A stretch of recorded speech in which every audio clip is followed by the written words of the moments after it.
আমি অহন মিছিল করি, আমি অহন মিছিল করি টর্চের আলোতে, ওহো আমি অহন মিছিল করি রাইতের আধারে।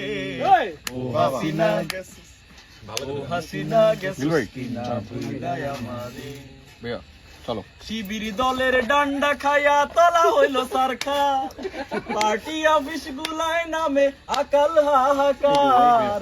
শিবির দলের ডান্ডা খায়া তলা হইল সারখা, পার্টি অফিস গুলায় নামে আকাল হাহাকার। আমরা মরি গুলিস্থানে, তুমি ঘুমাও হিন্দুস্থানে। আমরা তুমি ঘুমাও হিন্দুস্থানে। কিসের হাড্ডি ভাঙ্গা দিল ইন্টারিমের ইউনুসে। ও হাসিনা ও হাসিনা গেছুস কিনা ভুইলাই আমারে। ও হাসিনা গেছুস কিনা ভুইলাই আমারে। এটা আসলে গান আছে।